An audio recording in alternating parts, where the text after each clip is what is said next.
What are some different types of internet crimes? Although the internet has made life easier in many ways, it's smart to be concerned about internet crimes. Computer crime is becoming a growing problem for law enforcement officials around the world.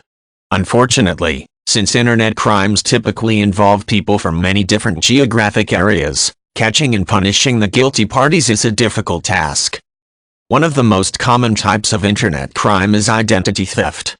This crime involves unscrupulous individuals who attempt to steal your personal information for financial gain.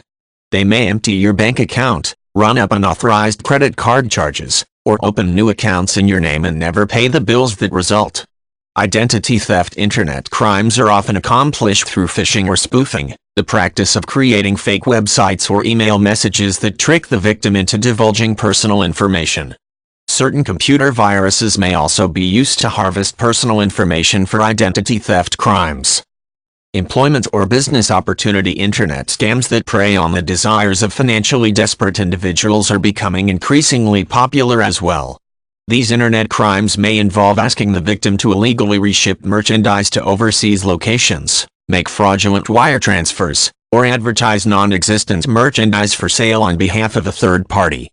Generally, if you see an advertisement promising large monetary rewards for a minimal amount of effort, it's smart to be cautious. It is possible to make money online, but legitimate business opportunities require a substantial investment of your time and skill. Cyberstalking is a type of internet crime that is of particular concern for teenagers and young adults. Social networking websites such as MySpace make it very easy for criminals to learn private details about the victim's hobbies, interests, friends, family, and daily schedule. Cyberstalking internet crimes may also lead to sexual assault if the perpetrator is able to convince the victim to appear for a personal meeting. To prevent yourself from becoming victim of internet crimes, it's important to remain alert when using your computer.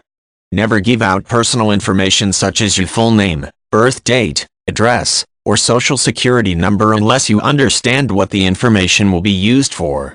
In addition, remember that people you meet online may not always be representing themselves truthfully.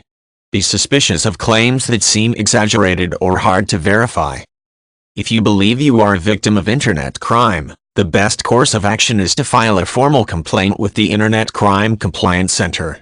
Also known as IC3, this organization is a partnership between the Federal Bureau of Investigation and the National White Collar Crime Center.